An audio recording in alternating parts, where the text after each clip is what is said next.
ازاي مستر بيست بعد زيارته للهرم عمل قلق كبير جدا في المكسيك لدرجه ان هم رفعوا دعوه قضائيه ضده. مستر بيست اللي هو اشهر حد على السوشيال ميديا في العالم كله يترفع دعوه قضائيه ضده من المكسيك بالظبط كده زي ما قلت لك. ولو لسه ما عرفتش الموضوع فتعالى احكي لك ايه اللي حصل بعد زياره الهرم وليه الموضوع كبر قوي كده في المكسيك. بس ما تنساش الاول لو لسه ما عملتش متابعه تعمل متابعه بسرعه عشان هتشوف حاجات غريبه قوي في الفيديو ده وفي الفيديوهات اللي جايه. وطبعا عايزين نوصل الفيديو ده ل 10000 لايك. مستر بيست صاحب القناه الاشهر على السوشيال ميديا وصاحب اعلى نسبه متابعين موجودين في العالم. طبعا اتشهر بالنسبه لنا جدا بعد ما جه الاهرامات وعمل زياره كامله كانت بالنسبه للمصريين حاجه مختلفه تماما لانها اثرت بعد كده على السياحه بشكل ايجابي جدا وخلت العالم كله يعرف ان السياحه المصريه هي الاشهر في العالم. وكل الناس بدات تيجي بعد ما شافت الفيديو بتاعه اللي عدى ملايين المشاهدات وهقول لك على الرقم بالظبط.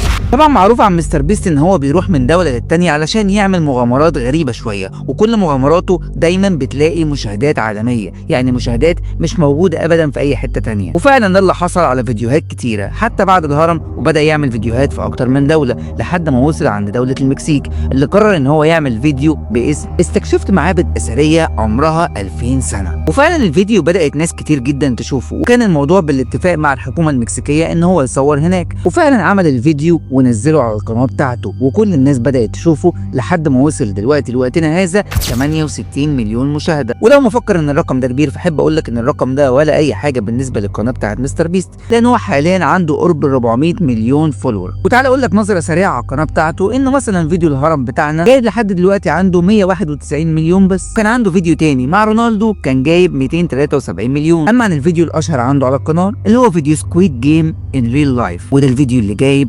794 مليون مشاهده. فبالنسبه لهم يعني 68 مليون مشاهده دي حاجه لسه في البدايات يا صديقي. المهم ان الفيديو بتاعه كان بيتكلم عن شعوب المايا وعن اهم مقدسات عند المكسيك، حتى زي مثلا تشينشين إيتزا وكلات مول. انا عايز اقول لك انا قعدت انطق فيها ساعه وتقريبا برضه نطقتها غلط في الاخر. المهم ان الحاجات دي من ضمن المقدسات بتاعه المكسيك وهم بيعتبروها هناك حاجه غاليه جدا، وهم قالوا على مستر بيست ان هو اهان المقدسات بتاعتهم. والكلام ده جه عن طريق شويه نقط. اولهم ان هو اتكلم عن الشوكولاته بتاعته في ستيبل، ودي الشوكولاته الاشهر لمستر بيست بتاعته هو شخصيا واللي بيعلن عنها تقريبا في كل فيديوهاته، وحتى اعلن عنها في فيديو الهرم بتاعنا. بس المره دي لما جه يتكلم عن الشوكولاته بتاعته قال دي الشوكولاته المعتمده من شعوب المايا، ودي الكلمه اللي اثارت جدل كبير جدا خلت الموضوع كله يقف ضده. وبدا المعهد الوطني للانسر بيولوجي التابع للمكسيك INAH يقول ان ده انتهاك لشروط التصوير المتفق عليها معاهم، لان هو انتهك الشروط دي وبدا يتكلم بشكل مش كويس على الاثار بتاعتهم ويعلن عن الشوكولاته بتاعته بشكل مثير للجدل. والكلام ده ما كانش متفق عليه من ضمن الاتفاق اللي تم بينهم وبين مستر بيست نفسه، لان التصريح اللي واخده مستر بيست عشان يصور ما كانش فيه اي اتفاق للاستخدام لاغراض تجاريه. وطبعا الموضوع ده كان فيه غرض تجاري من ان هو يسوق للشوكولاته بتاعته عن طريق شعوب المايا عندهم. ده حتى قالوا ان المروحيه اللي استخدمها في الفيديو بتاعه كانت مفبركه وما كانتش حقيقيه في الفيديو، وتم وضعها بعد كده في المونتاج اللي عمله للحلقه بتاعته. وطبعا ردود الافعال دي جت عن طريق الحكومه المكسيكيه متمثله في الرئيسه بتاعتهم كلوديا شيناو، انا مش عارف ايه الاسماء دي. واولهم ان هم رفضوا تماما الفيديو اللي هو عامله بالطريقه دي ورفعوا دعوه قضائيه ضد شركه الانتاج المسؤوله عن الفيديو اللي هي تبعه. وطبعا الفيديو اثار جدل كبير جدا بين الشعوب المكسيكيه، وكان فيه ردود افعال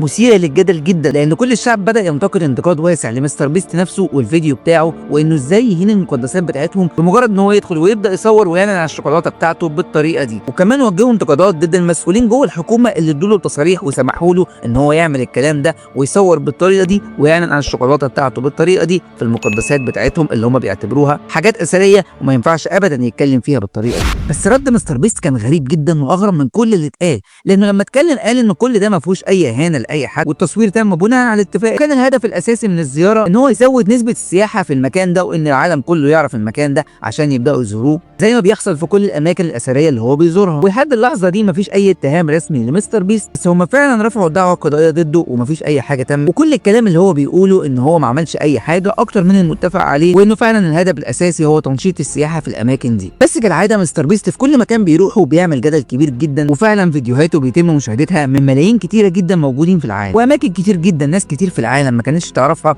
وعرفتها عن طريق الفيديوهات بتاعته. انا عادل مجدي، شير كتير جدا الفيديو ده عشان نعرف هل مستر بيست هو واحد ناجح فعلا ولا الفتره الاخيره الناس بدات تقلب عليه. ومستني رايك تقول لي ضروري هل الكلام اللي بيحصل ده هو كلام حقيقي وفعلا شعوب المكسيك متضايقه من اللي بيحصل، ولا هي مجرد خطه متفق عليها عشان الدعايه للفيديو عشان نجيب اكبر رقم ممكن؟ وهل لو هي خطه متفق عليها فهي كده نجحت ولا لا؟